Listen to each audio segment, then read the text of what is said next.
Welcome to the webinar by Dr. Lori Schieffer and Dr. Christy Goddard. Today we are excited to present to you the role of grit and growth mindset among non-traditional learners. The target audience for this presentation is online instructors who are looking for helpful tips on how to motivate students. The session will focus on how to help students understand the role of grit while fostering a growth mindset. Key ideas in this presentation will include the power of optimistic self-talk, effective praise in feedback statements, and encouraging student locus of control. Now, let's meet your presenters. Hi, my name is Dr. Lori Schieffer, and I'm an online adjunct with Ashford University. I've been with Ashford since 2010. I've also been a K-12 principal and teacher for 22 years. I'm excited to be here today to blend two of my favorite research concepts, virtual collaboration and grit and growth mindset. Thank you for joining us today. Hey everyone, I just wanted to introduce myself. I'm Christina Goddard. I'll be presenting with Lori. We've done a lot of presentations together and it's always fun and always a great learning experience. Just to give you a little background on myself, I've been in public education for more years than I want to admit. I have taught online and face-to-face at the college level, and I am really looking forward to this topic. Grit and mindset and growth mindset are so important with today's students and today's classroom. I hope you enjoy it. This session will include different strategies and instructional approaches to help students succeed. After all, that is the ultimate goal for all of us, student success. By providing strategies and ideas, we hope that your students will find the determination and perseverance to meet their own personal goals in the classroom as well as within their career paths.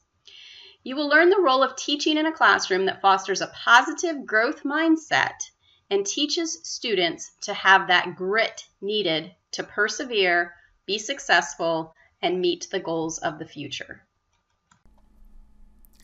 Let's start out by reviewing Carol Dweck's work on growth mindset. Dr. Dweck divided mindset into two categories, a fixed mindset and a growth mindset.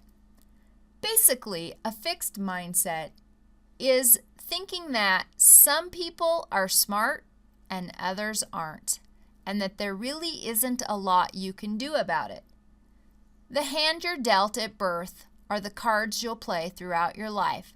No matter what you do, you won't be able to overcome those challenges. On the other hand, a growth mindset assumes that through challenge, through failure, through practice, and through growth, you can stretch and grow your intelligence, your abilities. And in fact, these type of people or students believe that through their hard work and through education, they will become better at learning. Angela Duckworth, the expert on grit, basically defines grit as the ability to keep trying even after multiple failures. I'd like to give you a quote from Duckworth.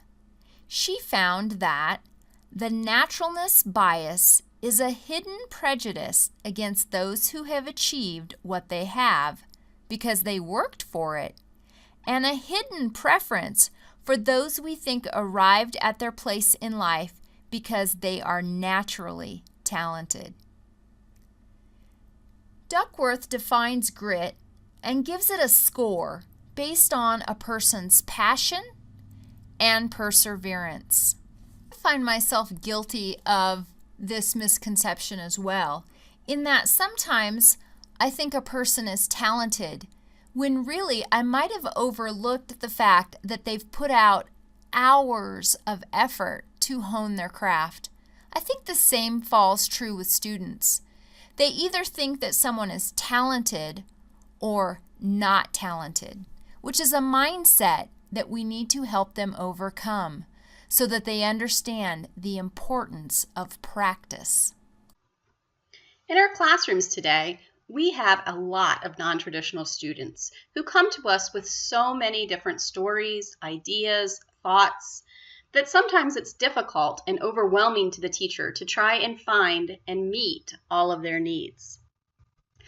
One of the things that we need to understand first is the positive impact that teachers can have on students. If you consider these 4 scenarios, we have Wendy Ryder, who chose not to go to college at all because she struggled with writing in K-12 and always heard that she was not a good student. You have Ronnie Reeder, who came to college but had to take those remedial courses in order to be successful, and every time he's in a course and hears that there's a reading assignment, he slips down a little in his seat or feels inferior and knows he's not going to succeed. These students did not have the encouragement or the positive impact of a teacher to be able to help them find success. Consider the same 2 students who now have been connected with a teacher who provides a positive impact and changes the negativity into a positive.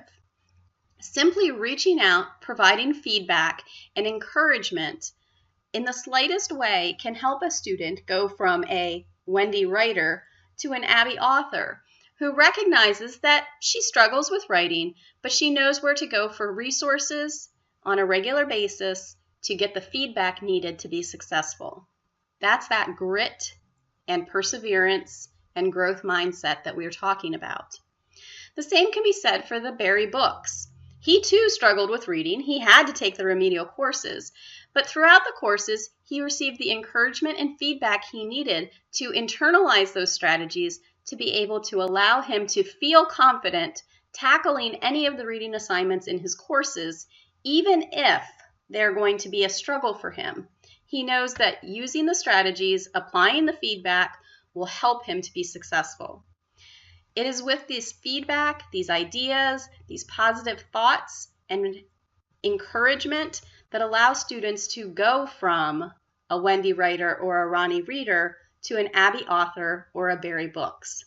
These are the types of ideas, thoughts, suggestions that you need to build and develop in your own students. Let's dive into some best practices in course facilitation. Let's review the zone of proximal development. In the very center target, we have what I can do, and at the outside we have what I can't do. I find that many of our online non-traditional returning students feel that they are in the outside blue circle more than the purple or yellow circle. So, using Vygotsky's model of zone of proximal development, we have to think about the differences of what a learner can do without help versus what they can do with help.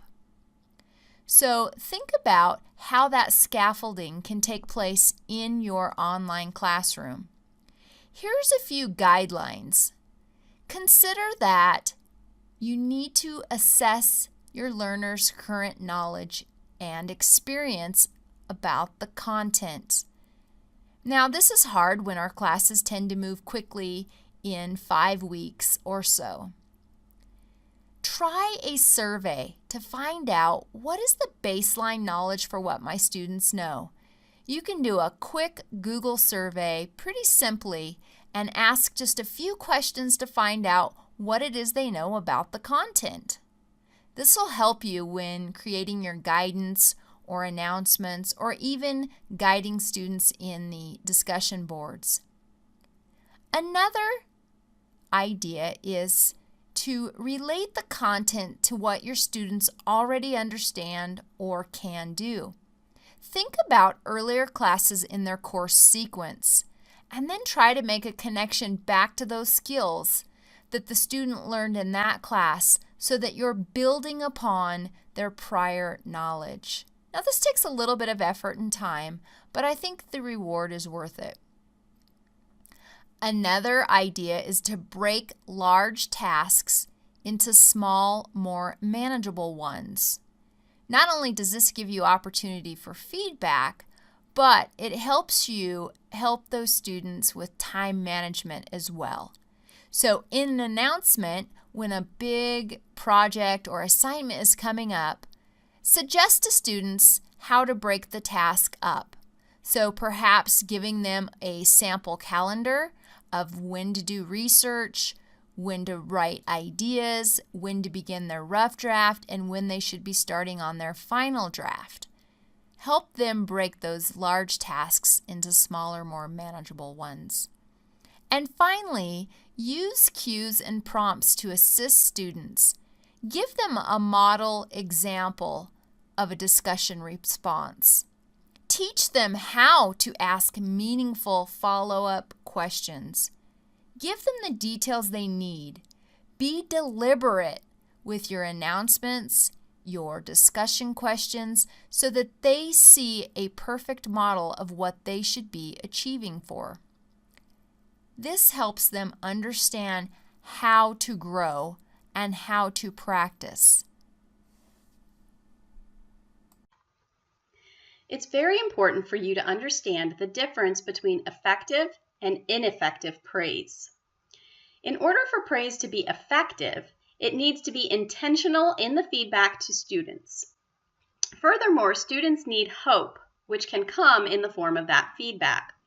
One thing you want to consider is not to overwhelm them with feedback. If there are 50 comments written in a paper, it's unlikely the student is going to be able to target all 50 items and make improvements. In addition, this could feel very overwhelming to the student and require them to give up or to have that non-growth mindset. So what you want to do is to make sure that your praise that you are giving is very effective. Effective praise or feedback statements need to encourage optimism so that students see that the failure or disappointment is not permanent, that it can be fixed, that there's hope. That hope is the important factor. So when you make your feedback statements, you want them to be specific, positive, and hopeful. So moving forward in the future, consider next time. You also don't want to tell them specifically what to do. Remember, there are lots of ways to approach problems and lots of ways to solve them. Just because you think one way is the most beneficial to move forward, there may be another way that's just as effective for the student. So providing those positive, encouraging feedback statements allow them to determine which way is the correct way for them and makes the most sense. Some things that you want to do when you're building descriptive feedback. You want to describe what you saw. You might also want to start by describing something positive, something helpful. As you move forward, after describing the skill, you want to talk about why that skill is important. Remember, students don't come to you with the same understanding or mindset as you have. So taking the time to explain why this is an important thing to understand and how it will relate to them in the career, in the real world, outside of your classroom, can make the difference as to them applying this feedback or just ignoring it. Remember, always say something positive, but don't gush. They're going to understand that that's fake and they're not going to respect or appreciate you. Recognize what they do well, but don't overdo it. Next, you want to build in those corrective statements. And this is where those sentence starters that we talked about on the previous slide come into play. Consider doing. In the meantime, try. Giving some ideas on how they can improve is important. But what is more important is also to add a rationale. Why is this a different, better approach than the one that was currently used? Explaining the idea and the thinking is what helps to cement the learning for the student. Then you want to build in that reflective component and give the students time to process and understand what you're actually asking them to do. So you might add a reflective question. You might guide them to additional resources. You want them to have the opportunity to describe, develop, and enhance their own situation. Keep in mind, we want to limit our feedback so as not to overwhelm the students. And sometimes oral feedback can be more powerful than written feedback. So consider, how might you incorporate some oral feedback once in a while into your online course? Christy provided some great ideas for how to give meaningful feedback. Now we need to take that one step farther if we're going to teach students specifically how to grow from feedback. If we want them to improve their grittiness, we've got to teach them how to learn from the feedback and how to use that to practice and be more deliberate moving forward. So ask yourself, do I teach my students actionable steps to learn from the feedback? I mean, honestly, it's not just a natural ability that we have to learn from feedback. Try sending out an email telling your students that you left them a question in their feedback. In addition, halfway through the class or midterm, ask your students to compile a few feedback statements that you've provided into celebrations and opportunities for growth. Or ask them to complete a goal that will stretch their learning or skills. Then, in the second half of the class, ask them to review that first goal and set an additional goal for the next class. And ask them to respond back to you as they're partway through that next class. Even though you may not be their instructor, it kind of begins to hold them accountable and starts to build the concept of we can learn, we can grow, that hard work and perseverance will pay off. The overarching concept is that we provide a feedback loop that starts with quality feedback and then builds towards intentional practice, where we're asking students to be deliberate in how they review the feedback to make growth steps towards the next goal. If we could ask them to keep track of their attempts so that they can see that they are getting better, we're building fluency. We're building the ability to understand that practice does in fact result in growth.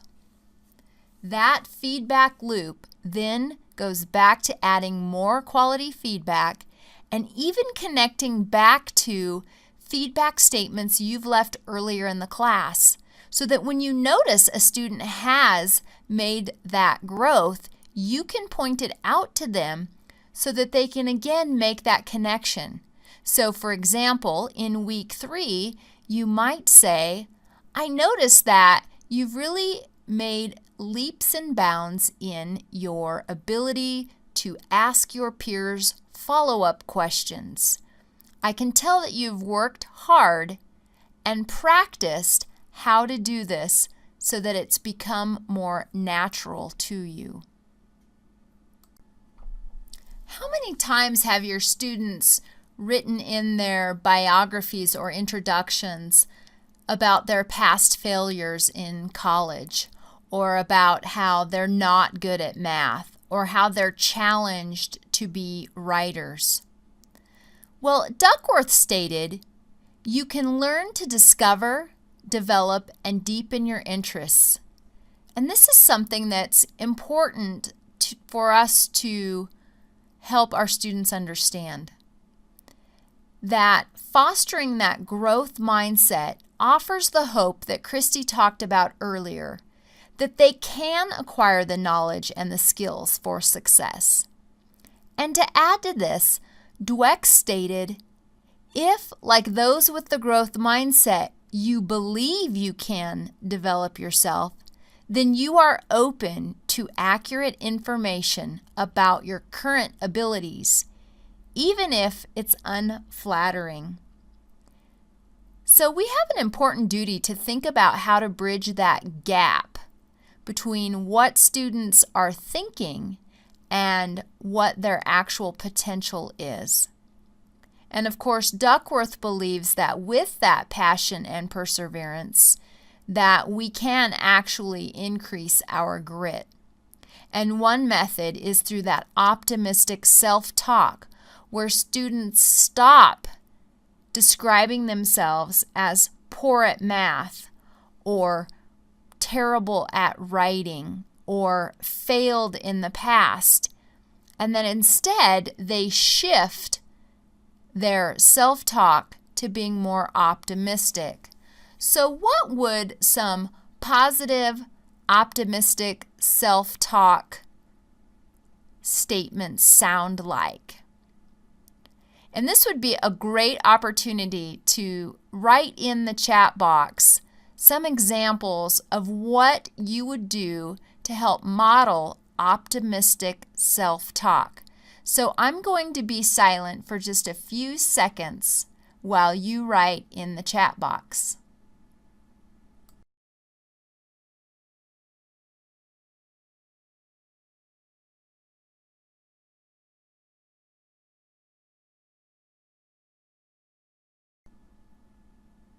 One idea that we can use now that we are using Canvas is that we can make announcements where students can reply and dialogue back and forth. What about an announcement sharing growth mindset? Asking students to share something that they feel good about or something that they feel they have worked hard to achieve. And then ask for a running record of those responses. It gives the students a chance to celebrate what they've done well while focusing on the optimistic self-talk. Another example is that think about how your past students or a current class that you have right now, and think about somebody that you might describe as being unmotivated or sort of apathetic about their learning. And then think about what one big possible event might have happened recently that influenced that student's self-concept. Before giving feedback, send out an email and ask those students who you know might not be highly motivated or who have a fixed mindset. Ask them to send you back a message once their assignment is completed with a celebration that they have or a positive, optimistic self-talk statement that shows their effort towards the assignment. Don't allow any negative, poor job type comments. Instead, insist that they write one positive statement that reaffirms the effort they put into that assignment. Let's take a look at some misconceptions that your students might have. People were asked about intelligence and how much they thought it boiled down to effort and how much they thought it was about ability. So fill in the blanks. What would a fixed mindset person say about intelligence? How much of it is effort and how much of it is ability? What do you think the fixed mindset student might say? Well, the fixed mindset thought that 35% of intelligence comes from effort, while 65% comes from ability. Now, take a second. What do you think the growth mindset person would say about the percentage making up of intelligence? I feel like I need a drum roll right here. Well, the growth mindset stated that 65% of intelligence comes from effort, while only 35% comes from ability. Take a minute to reflect on your own thoughts and how do you portray those thoughts to your student? Are you facilitating a course that's growth mindset by the way you model your own statements and practices? Or are you modeling a fixed mindset course? Let's compare and contrast when students feel smart. In a fixed mindset, a student might feel smart when they don't make any mistakes. So the growth mindseted person looks at something hard and thinks, well, I tried really hard, and look, I can do something that I couldn't do before. I can tweak this, and though it might not still be perfect, I have learned something. Another statement a fixed mindset student might make when they feel smart is, it's when I finish first and it's perfect. That's when I feel smart. Another thing the growth mindset person might do is after working on something for a long time, they might celebrate the fact that they finally figured it out. So this would help them to understand and recognize that time, working on something for a long time, helps them to find a solution. Now let's look at a final statement a fixed mindset student might use. When something is easy for me and others can't do it, I feel smart. So as you can see, there are some misconceptions that we must overcome and help our students see that are thinking errors about when they feel smart. Let's do a quick review of the concepts of grit and growth mindset. Remember that grit is part passion and part perseverance, and that the emphasis on talent underemphasizes everything else. So this means we have to be really clear in our statements and in our feedback to make sure that what we are emphasizing is the hard work and the practice, not the talent.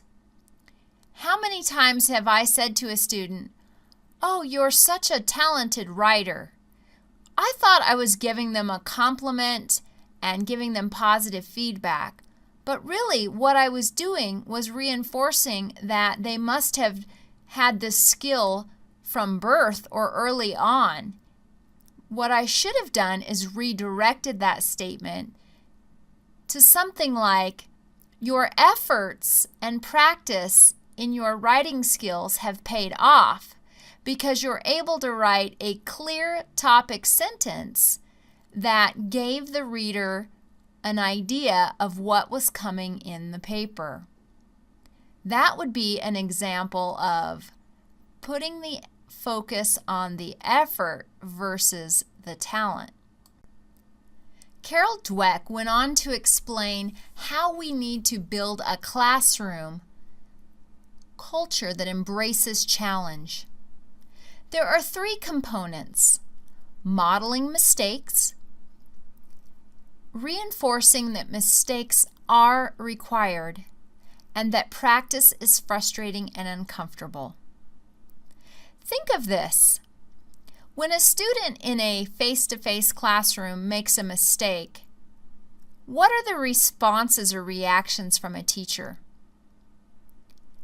Can we help ourselves to not frown or grimace a little bit, even if it's in a kind way? From a very young age, we teach children that mistakes are bad. Through our body language, through our tone or our voice, we grimace, we frown, we squish our eyes together. All of these messages are ingrained throughout our development that we want to avoid mistakes because mistakes are failure.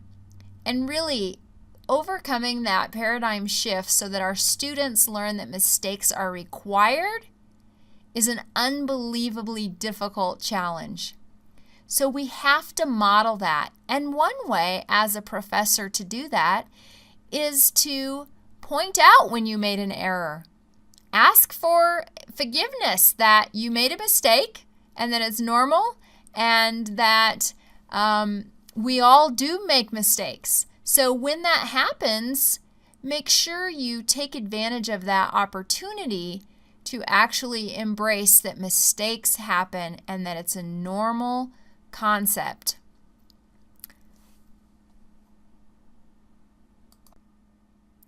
In addition, Carol Dweck recommended that we really teach students the difference between learning goals and performance goals.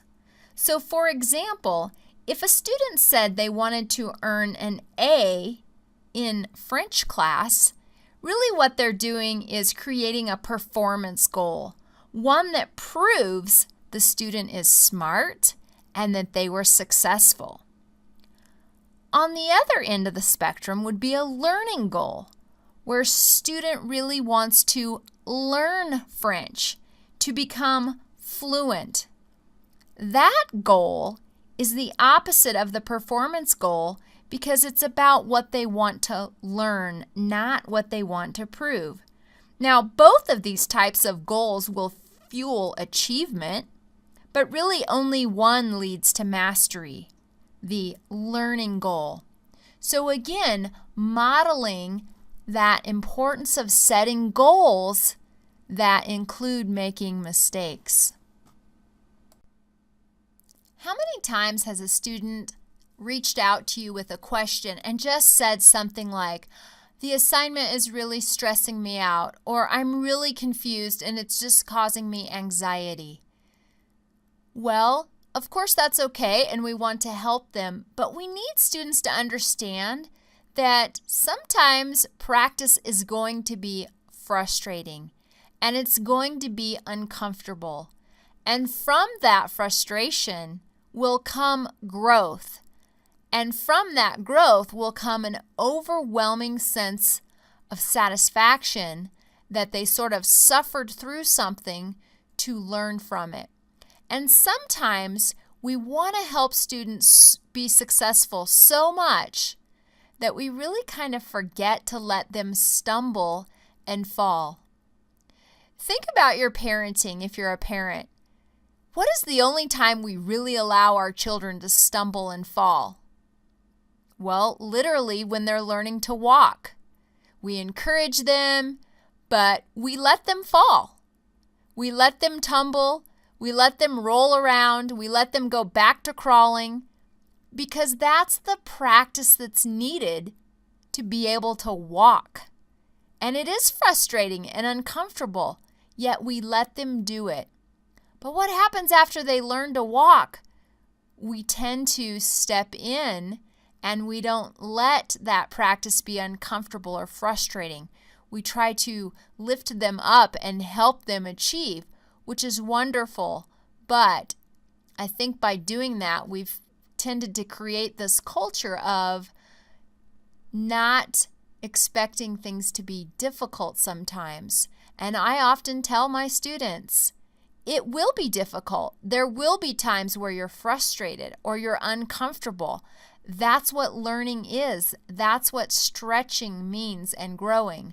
And while I'm here to support you through that, there will be times where you might feel frustrated. But by building that perseverance and that resilience, you're learning to overcome those challenges. And when you do and you feel that success, you get a little more grittier so that the next time you run into a roadblock, instead of just wanting to quit, you have those skills and you've learned that ability that practice can be difficult. So I ask you to type in the chat box, how do we balance support with encouraging that students make mistakes and feel frustrated sometimes so that that learning and that stretching can happen? What's the balance? Let's take a look at some optimistic I statements. Now, when I first made this slide, I didn't realize what happened in the lower right bubble. You'll see that I made an error. It says my specific error was, so I repeated the word twice. When Christy and I were discussing this slide, I said, "Oh, I made an error." And she said, "You know, Lori, I thought you did that on purpose because I thought that you wanted to model that it's okay to make an error." And we talked about it for quite a few minutes because there was a part of me that said, well, that's so unprofessional. The presentation should really be perfect. And she said, well, this whole time we've been talking about the importance of modeling mistakes and that it's okay to make an error. She says, I think you should leave it. So I did leave the mistake, and I found it was really difficult for me. And that goes back to this long ingrained beliefs that we have that making a mistake is not okay. And of course, we do want to present something that's incredibly professional, and we want our students to strive for high expectations. But I just thought this would be a good example of how to model a mistake, and that through that we do learn. I think it's important that we teach students to accept ownership of their mistakes and learn from them. So some of the examples in these speech bubbles, the first one is my mistakes are temporary. And what that means is that when we do make a mistake, we need to use that to springboard our learning and grow from that mistake. And that it doesn't mean that if we weren't good at math in the past, that we can't work really hard and learn new strategies and seek out new methods for improving those past mistakes. Another example is I mismanaged my time.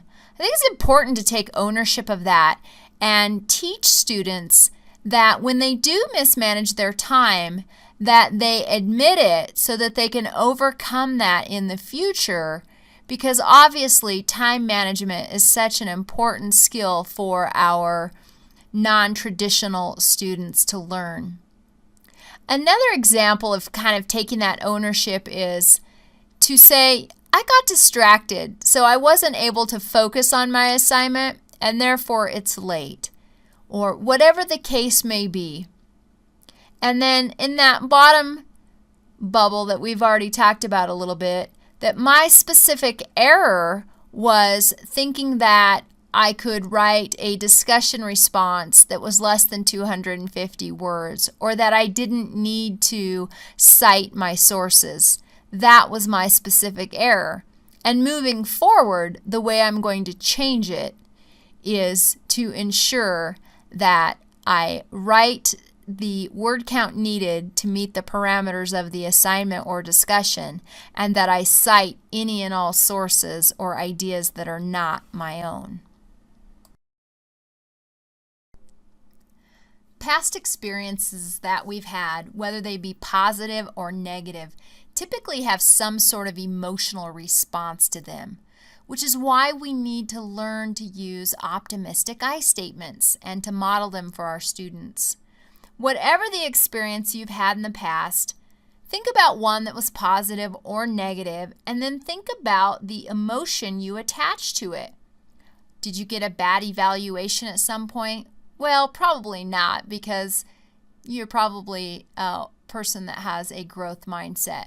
But think about how you would feel if you were ever reprimanded or received a poor evaluation.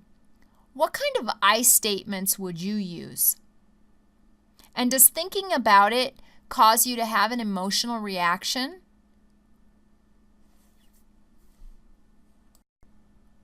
Are your students coming to you pre-wired for failure?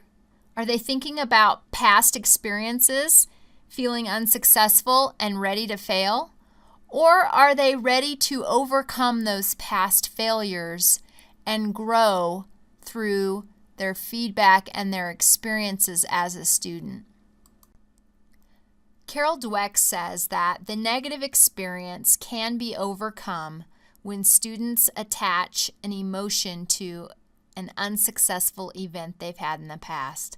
That rational part of the brain can override the emotion, but it takes a lot of practice and intentional effort, and I think the I statements can really come in handy there when trying to change the emotional feedback loop. So we spent a lot of time talking about how to build grit and how to build perseverance and how to build that growth mindset in your students as you work with them in an online environment.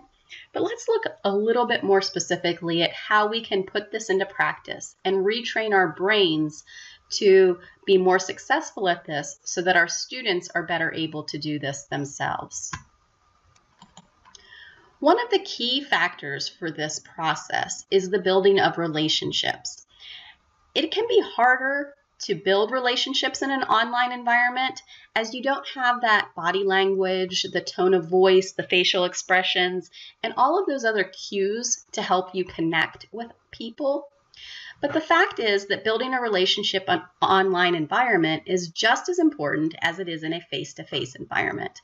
It may take more effort on your part, but it is an essential part of success. Students need to feel a connection to their professors in order for them to continue to learn.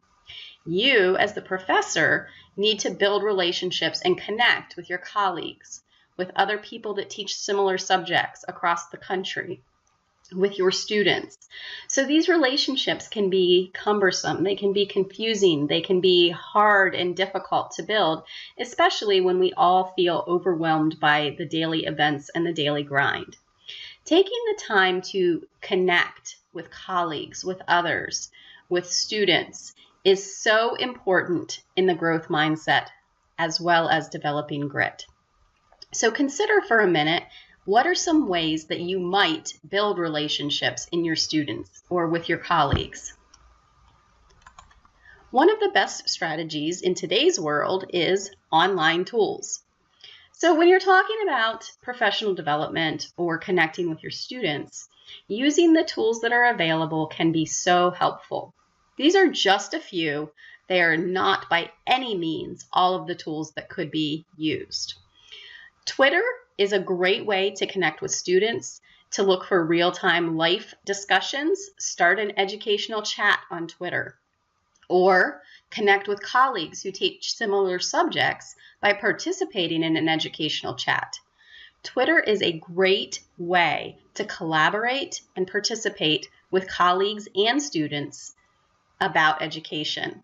People take it for granted and often diminish the power of Twitter, but it is one of the most powerful collaboration tools out there for education. And there are many, many educational chats on a regular basis. There are also Google Educator groups. These would help you to connect with your colleagues, to help you reach out to students, to make sure that you're providing the best online environment and instructional strategies to help them be successful. LinkedIn is something that I'm sure most of you are familiar with. And again, it allows you to connect with other professionals to ensure that you are meeting the needs of your students. Now, when we talk about the students, the Google G Suite products allow for real-time collaboration. Lori and I live on different sides of the country, but yet we collaborate on a regular basis over many different presentations, ideas, suggestions, and products through Google. We use the tools to collaborate, and you can use them with your students. It can give you real-time feedback. Remember, feedback is only as good as it's used. So if students aren't applying the feedback you give them, if they're just reading it after the fact, then it's probably actually not feedback. It's just comments. In order to make your feedback more productive, you want to use these kinds of tools to give feedback during the process, not just at the end when students are moving on to something else. And these tools are free, readily available, and something that can really help to build those relationships and make those connections. Google Hangouts or Skype are ways that you can answer questions in real time, video chatting with students to help them build that relationship, to help them see you. I recommend doing a screencast so that they know you're not a robot, that you're not some fictitious robotic person that is just sitting at the computer grading their papers or answering their questions. You want them to understand that you do care about their learning process and that you do understand that they have real life issues come up as well as you have real life issues coming up. I recommend at least one screencast be added to all online classes so that they see this real person. But I also think it's important to offer a real-time chat once at least during the course so that students have the opportunity to interact with you on a one-to-one or group-to-one basis. This relationship building is key to them understanding that you buy into their learning and that it's not just a situation where we are outside of each other and we're like side by side cohabitating space, but not really connecting.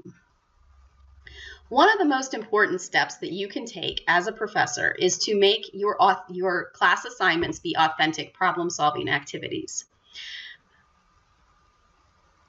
The focus on work products and understanding career readiness, all of those terms and those buzzwords that we hear, 21st century skills, career ready, those are flying through the air. But the reality is that students need to know how the assignment will affect them once they're out of the class. So use the tools available to you to help make sure that the work is authentic, because students are going to put a higher value on authentic work that will easily replicate in their future career than they are on what they would consider busy work. And this value placed on it can help them to develop the grit and perseverance necessary. After all, who wants to persevere through busy work? People want to persevere through meaningful work that will help them in their career, their job, their real life situations, not just the classroom. So we spent a lot of time talking about how to build grit and how to build perseverance and how to build that growth mindset in your students as you work with them in an online environment. But let's look a little bit more specifically at how we can put this into practice and retrain our brains to be more successful at this so that our students are better able to do this themselves. One of the key factors for this process is the building of relationships. It can be harder to build relationships in an online environment as you don't have that body language, the tone of voice, the facial expressions, and all of those other cues to help you connect with people. But the fact is that building a relationship in an online environment is just as important as it is in a face-to-face environment. It may take more effort on your part, but it is an essential part of success. Students need to feel a connection to their professors in order for them to continue to learn. You, as the professor, need to build relationships and connect with your colleagues, with other people that teach similar subjects across the country, with your students. So these relationships can be cumbersome, they can be confusing, they can be hard and difficult to build, especially when we all feel overwhelmed by the daily events and the daily grind. Taking the time to connect with colleagues, with others, with students is so important in the growth mindset as well as developing grit. So consider for a minute, what are some ways that you might build relationships in your students or with your colleagues? One of the best strategies in today's world is online tools. So when you're talking about professional development or connecting with your students, using the tools that are available can be so helpful. These are just a few. They are not by any means all of the tools that could be used. Twitter is a great way to connect with students, to look for real-time life discussions. Start an educational chat on Twitter, or connect with colleagues who teach similar subjects by participating in an educational chat. Twitter is a great way to collaborate and participate with colleagues and students about education.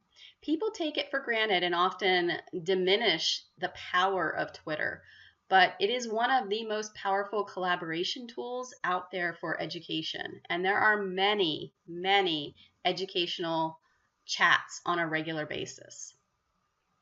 There are also Google Educator groups. These would help you to connect with your colleagues, to help you reach out to students, to make sure that you're providing the best online environment and instructional strategies to help them be successful. LinkedIn is something that I'm sure most of you are familiar with. And again, it allows you to connect with other professionals to ensure that you are meeting the needs of your students. Now, when we talk about the students, the Google G Suite products allow for real-time collaboration. Lori and I live on different sides of the country, but yet we collaborate on a regular basis over many different presentations, ideas, suggestions, and products through Google. We use the tools to collaborate, and you can use them with your students. It can give you real-time feedback. Remember, feedback is only as good as it's used. So if students aren't applying the feedback you give them, if they're just reading it after the fact, then it's probably actually not feedback. It's just comments. In order to make your feedback more productive, you want to use these kinds of tools to give feedback during the process, not just at the end when students are moving on to something else. And these tools are free, readily available, and something that can really help to build those relationships and make those connections. Google Hangouts or Skype are ways that you can answer questions in real time, video chatting with students to help them build that relationship, to help them see you. I recommend doing a screencast so that they know you're not a robot, that you're not some fictitious robotic person that is just sitting at the computer grading their papers or answering their questions. You want them to understand that you do care about their learning process and that you do understand that they have real life issues come up as well as you have real life issues coming up.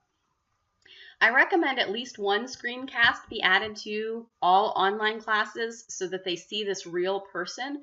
But I also think it's important to offer a real-time chat once at least during the course so that students have the opportunity to interact with you on a one-to-one or group-to-one basis. This relationship building is key to them understanding that you buy into their learning and that it's not just a situation where we are outside of each other and we're like side by side cohabitating space, but not really connecting. One of the most important steps that you can take as a professor is to make your class assignments be authentic problem-solving activities. The focus on work products and understanding career readiness, all of those terms and those buzzwords that we hear, 21st century skills, career ready, those are flying through the air. But the reality is that students need to know how the assignment will affect them once they're out of the class. So use the tools available to you to help make sure that the work is authentic, because students are going to put a higher value on authentic work that will easily replicate in their future career than they are on what they would consider busy work. And this value placed on it can help them to develop the grit and perseverance necessary. After all, who wants to persevere through busy work? People want to persevere through meaningful work that will help them in their career, their job, their real life situations, not just the classroom.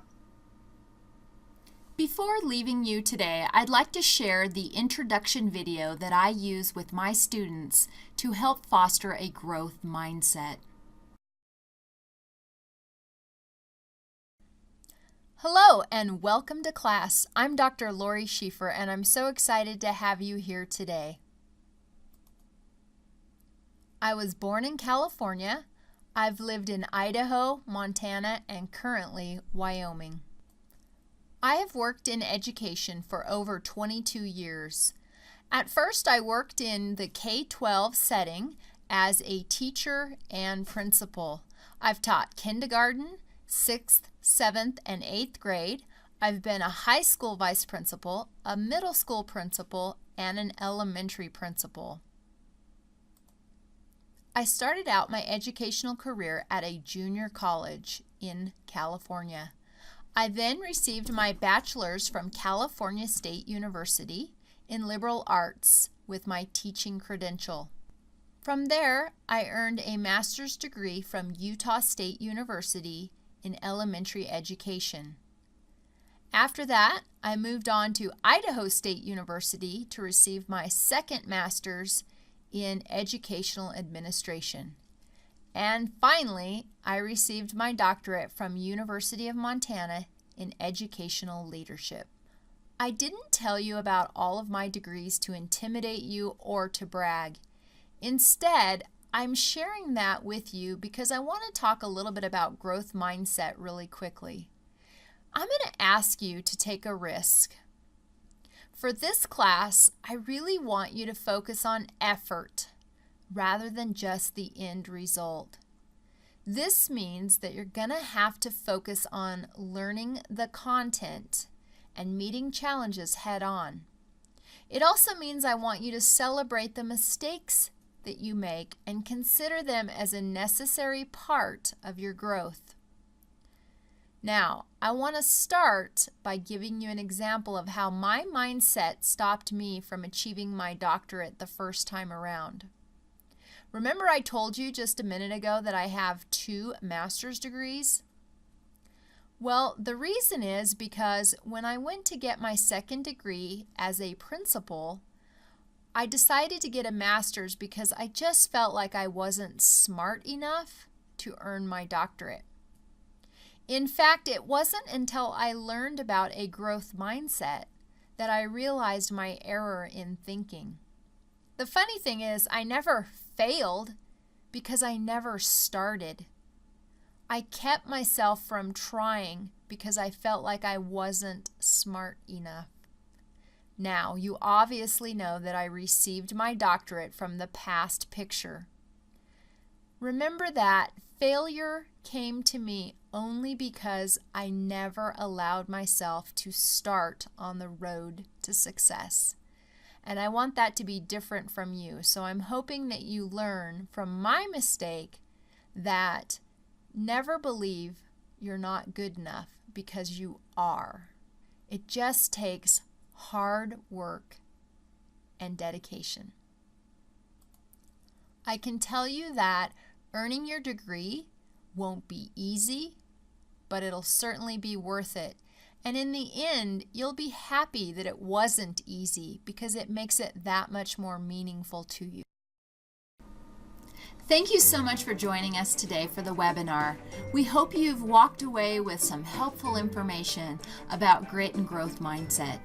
I'd like to provide our contact information in case you'd like to further our collaboration or you have questions about the topics we presented today. Thank you so much for joining us. Happy teaching.